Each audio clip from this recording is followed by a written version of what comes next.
र ट्रिगोनोमेट्रीबाट टोटल हाम्रो 15 मार्क्सको क्वेसन आउँछ र 1 मार्क्सको दुईटा क्वेसन आउँछ, टोटल 2 मार्क्सको आउँछ र 2 मार्क्सको दुईटा क्वेसन आउँछ, 4 मार्क्स भयो र हाम्रो 3 मार्क्सको तीनवटा क्वेसन आउँछ, 9 मार्क्स भयो र टोटल हाम्रो 15 मार्क्सको क्वेसन आउँछ। र ट्रिगोनोमेट्रीमा सबभन्दा सुरुमा हामीलाई फर्मुला चाहिँ चाहिन्छ नै। यो फर्मुलाहरू चाहिँ हाम्रो बुकमै दिएको हुन्छ र यो चाहिँ हाम्रो सेट बुकको केही क्वेसनहरू लगेको छौँ हामीले ग्रुप एमा 1 मार्क्सको क्वेसनहरू र यसमा चाहिँ जहिले पनि फर्मुला मात्र सोधेको हुन्छ। जस्तो express sin 3a in term of sin a, sin 3a लाई sin a को टर्ममा लेख्नुहोस् भनेर भनेको छ र sin 3a को फर्मुला के हुन्छ भने हाम्रो 3 sin a minus 4 sin cube a हुन्छ। 3 sin a minus 4 sin cube a हुन्छ र cos 2a in the term of cos a, cos 2a in the term of cos a सोधेछ। cos 2a को formula हाम्रो के हुन्छ भने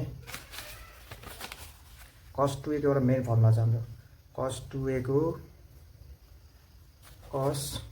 2a is equal to cos square a minus sin square a, यो चाहिँ हाम्रो मेन फर्मुला हो। यहाँबाट हामीलाई cos 2a in the term of cos a र cos स्क्वायर a र sin स्क्वायर a सोधेको छ भने cos 2a in the term of cos square a र sin स्क्वायर a सोधेको थियो भने यो फर्मुला युज गर्थ्यौँ।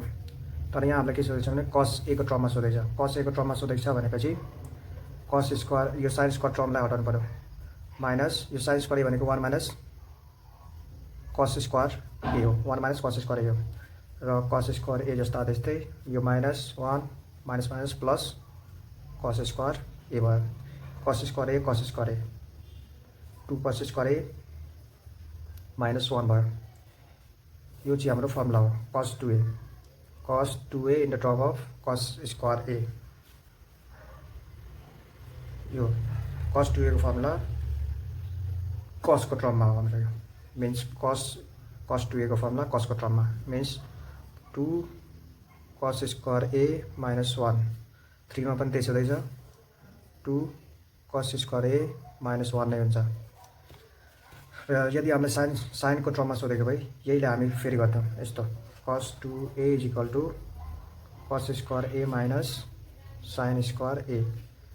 यो cos स्क्वायर a भनेको 1 माइनस sin स्क्वायर a हो, यो sin स्क्वायर a जस्ता त्यस्तै छ र 1 minus sin square a minus हुँदाखेरि 2 sin स्क्वायर a भयो। cos 2a is equal to 1 minus 2 sin square a। अब हेर सोधेको छ कि छैन।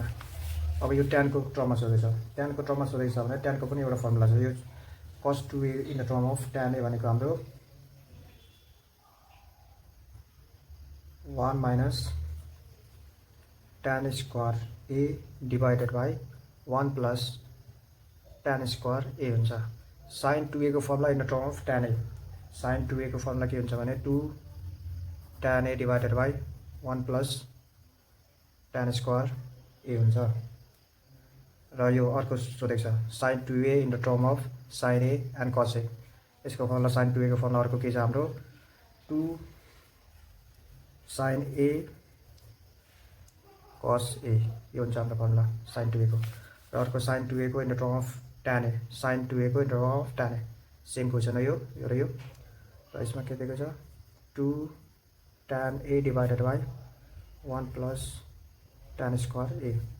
cos 2a को फर्मुला cos स्क्वायर a र sin स्क्वायर a को यहाँ हेरौँ cos 2a को फर्मुला cos स्क्वायर र sin स्क्वायर भएको यो cos 2a को फर्मुला cos स्क्वायर र sin स्क्वायर भएको means cos square a minus sin square a। यहीबाट अझै दुईवटा फर्मुला निक्लिन्छ, यो र यो cos 2a in the term of cos square a भएको टर्म कहाँ छ हाम्रो cos स्क्वायर a यहाँ छ 2 cos square a minus 1,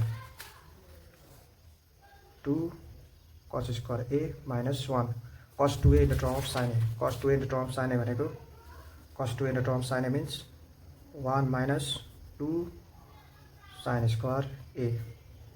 cos square a निकाल्नु हुनेछ cos square a in the term of cos 2a cos square a निकाल्नु पर्ने छ यहाँबाट, यहाँ हेरौँ यहाँबाट कस स्क्वायर ए निकाल्न सकिन्छ कि सकिँदैन? cos 2a equal to 2 cos square A minus 1 यति थाहा छ हामीलाई। यो माइनस 1 यता जान्छ र 1 प्लस cos 2a भयो अनि यो 2 cos स्क्वायर ए जस्ता त्यस्तै छ। यो माइनस यता जाँदाखेरि प्लस भएको, माइनस 1 यता जाँदाखेरि प्लस 1 भएको अनि यो cos 2a जस्ता त्यस्तै। हामीलाई चाहिएको cos स्क्वायर ए को भ्यालु cos स्क्वायर ए, त्यो यो 2 यता जाँदाखेरि डिभाइड भएको। यति नै हो हाम्रो आन्सर cos 2a।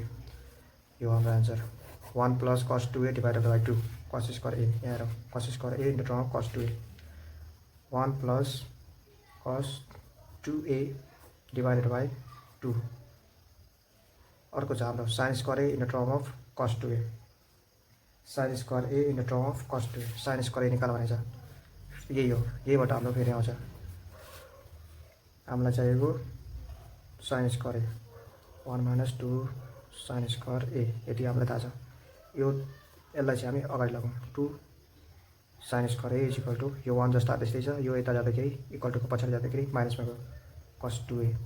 हामीलाई चाहिएको sin स्क्वायर ए, त्यही भएर 1 minus cos 2a divided by 2।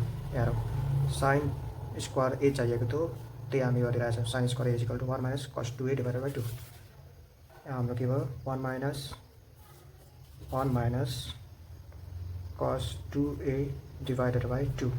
अर्को छ tan 2a, tan 2a into term of tan a। यसको फर्मुला छ हाम्रो 2 tan a divided by 1 minus tan square A, 2 tan a divided by 1 minus tan square A. अर्को छ tan square A को formula tan square A into term of cos 2a, tan square A into term of cos 2a।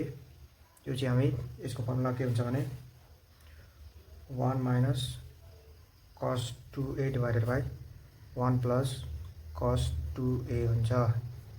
र cot 2a को formula के हुन्छ भने into term of cot square a minus 1 divided by 2 cot a। यो tan square A को formula चाहिँ 1 minus cos 2a divided by 1 plus cos 2a।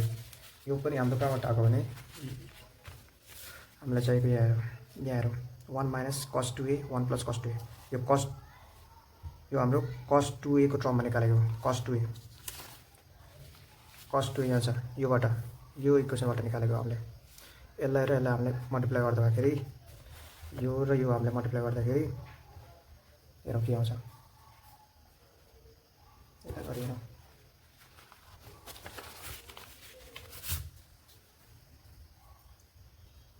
cos 2a into 1 भनेको cos 2a नै हुन्छ, प्लस यता cos 2a यो र यो फेरि मल्टिप्लाई हुन्छ डट tan स्क्वायर ए भयो, यो र यो मल्टिप्लाई भएको, यो र यो क्रस मल्टिप्लाई भएको अनि पछाडिको हाम्रो 1 माइनस tan स्क्वायर ए जस्ता त्यस्तै छ।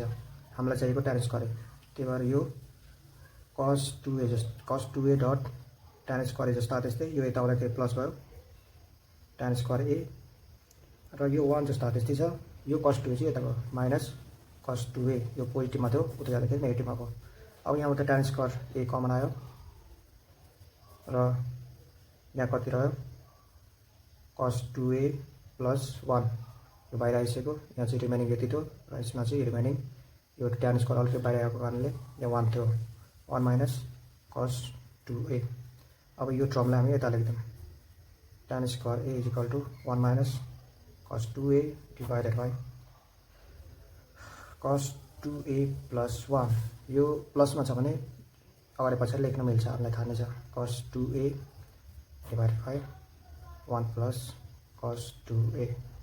tan स्क्वायरको भ्यालु यसरी चाहिँ हामीलाई निकालेको यो tan स्क्वायरको भ्यालु tan square A equal to 1 minus cos 2a divided by 1 plus cos 2a।